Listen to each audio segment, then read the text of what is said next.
오늘은 10월 26일 토요일입니다. 미국 증시 10월의 넷째 주 마지막 거래일이었습니다. 다우지수, S&P 500 지수 하락을 했고 기술주들은 상승했습니다. 다음 달 5일 미국의 대통령 선거 이제 10일 앞두고 투자자들이 신중한 태도를 보이고 있습니다. 빅테크 기업들이 일제히 강세를 나타내면서 나스닥 지수가 장중에 역대 최고 기록을 썼는데 미국 국채금리가 걸림돌이 됐습니다. 또 이스라엘의 대이란 보복 우려에 유가가 뛰고 시장 변동성이 높아지면서 방향성이 흔들리고 있습니다. 기술기업 중심 나스닥 지수는 대표 기업들인 매그니피센트 세븐 모두 주가가 상승했습니다. 그러면서 힘을 받았는데 전통 기업들로 구성된 다우지수나 대형주 중심 S&P 500 지수 등은 소폭 하락해서 대조를 보였습니다. 금리 인하에 따른 소비심리 강세, 기업들의 실적 기대감 등의 이 호재와 이스라엘의 대이란 보복에 따른 유가 급등, 강세를 보이는 미국 국채금리 이런 것들이 주식시장의 상승세에 제동을 거는 모습을 보이고 있습니다. 오늘 다우지수 0.61% 하락, S&P 500 지수 0.03% 미세하게 떨어졌어요. 5,808입니다. 나스닥 종합지수가 0.56% 상승해서 18,518입니다. 최고치 7월 10일에 18,647에 0.7% 남았습니다. 올라갈까요? 장중 사상 최고치 경신했었습니다. 결국에는 마감가 기준으로 또다시 사상 최고 올라갈 것입니다. 필라델피아 반도체 지수 1.07% 상승 5,212입니다. 한 주간 보면 나스닥 지수 0.16% 상승, 그런데 S&P 500 지수 0.96% 많이 떨어졌죠. 다우지수는 2.68% 크게 떨어졌습니다. 국채금리가 최근에 치솟으면서 투자 심리를 악화시킨 게 원인입니다. 오늘 나스닥 종합지수가 7월 10일의 최고치 18,647을 넘어서 18,690까지 올랐습니다.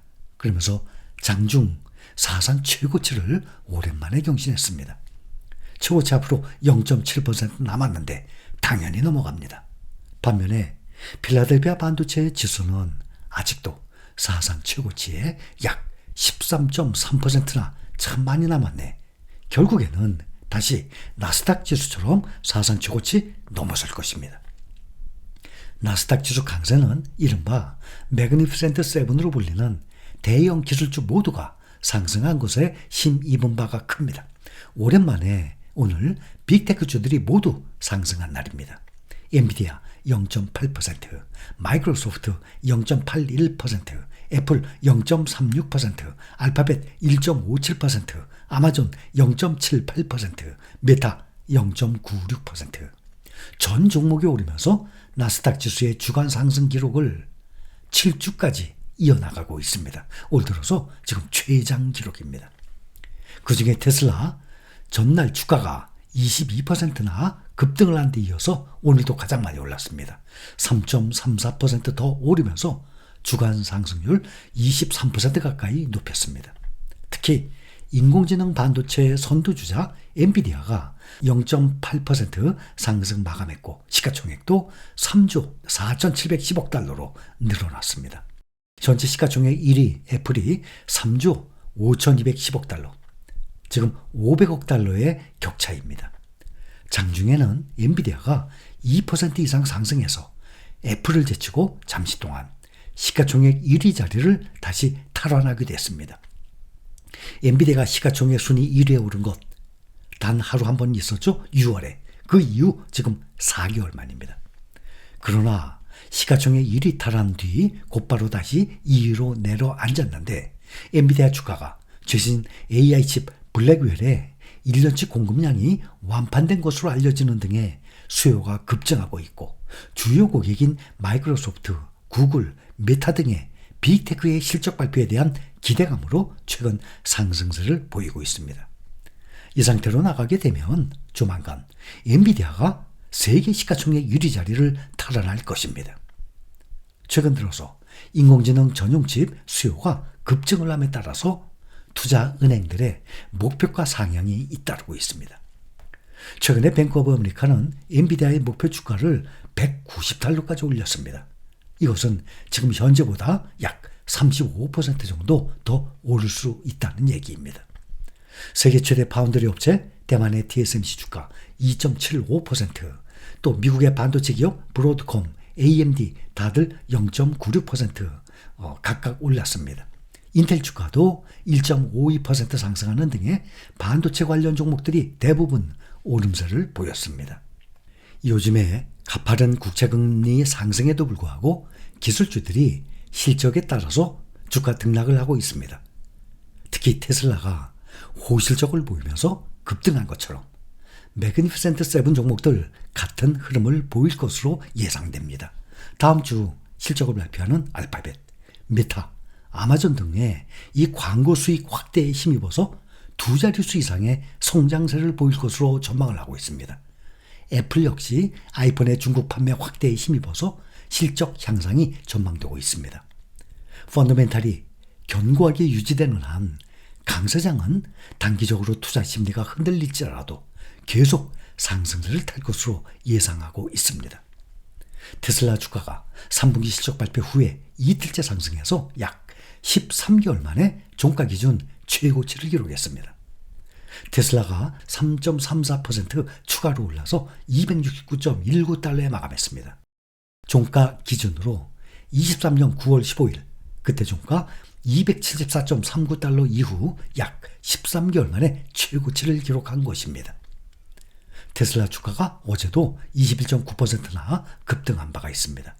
현재 종가 기준 시가총액이 8,599억 달러로 실적 발표 직전 23일에 6,825억 달러에서 이틀간 1,774억 달러, 약 250조 가까이 불어났습니다. 무엇보다 관심을 끈 것은 오늘 발표된 10월 미시간대 소비자 심리지수의 3개월 연속 상승세입니다.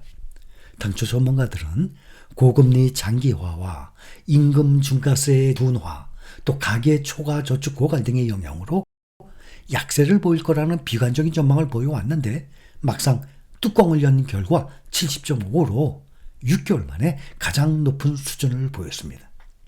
미시간대 소비자 심리지수 이 지표는 미국 경기에 대한 소비자들의 자신감을 반영을 하는 것입니다.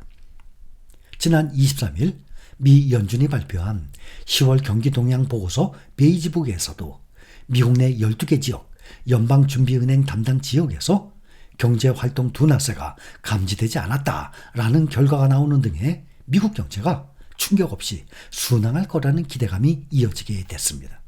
다만 안심하기엔 이릅니다. 미군이 독일에 있던 F-16 전투기를 중동으로 이전 배치하고 지난 1일 이란의 대이스라엘 미사일 공격에 대한 이스라엘의 재보복이 이루어질 거라는 관측에 유가가 급등을 하고 가뜩이나 높이 솟은 주가에 부담을 주고 있습니다. 이번에 12월 인도분 서부 텍사스산 원유 가격이 2.27% 오늘 올라서 71.78달러에 마감했습니다. 글로벌 벤치마크 브렌트유도 12월 인도분 가격도 2.25% 높아진 배럴당 76.05달러로 거래를 마쳤습니다. 또한 국채금리가 급등을 하는 것은 투자자들이 시장에서 눈치를 보게 만드는 요인이 되는 것입니다. 미국 국채 10년물 금리가 계속 오릅니다. 지금 4.242%를 기록했습니다. 개장 무렵에는 4.198%로 진정되는 듯 했어요. 주가들이 많이 올랐었습니다.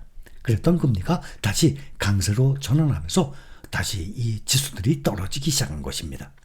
골드만삭스는 10년물 금리가 4.3%까지 치솟을 경우 증시에 부담이 될 것이라고 진단하고 있습니다. 달러는 하루 만에 다시 강세를 보이고 있습니다. 달러 지수도 전 거래일 대비 0.25% 높은 104.32달러를 나타냈습니다. 지금 원 달러 환율도 지금 현재 1390원까지 치솟고 있습니다. 11월 5일로 예정된 미국 대선이 이제 카운트다운에 들어가면서 두 후보 간의 1% 차이의 박빙 전방 속에서도 자국의 이익에 보다 집중하는 공화당 후보인 도널드 트럼프 전 대통령의 승리 가능성이 커지면서 강달러와 미국 국채 금리 급등세가 지속되고 있는 분위기입니다.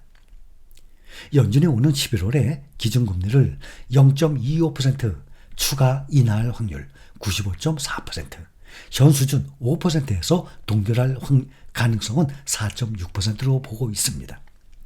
시카고 옵션 거래소가 집계하는 공포지수 VIX 변동성 지수가 6.55%나 급하게 올랐습니다. 그래서 20.33으로 불안고조 기준선인 20을 넘어간 상태입니다.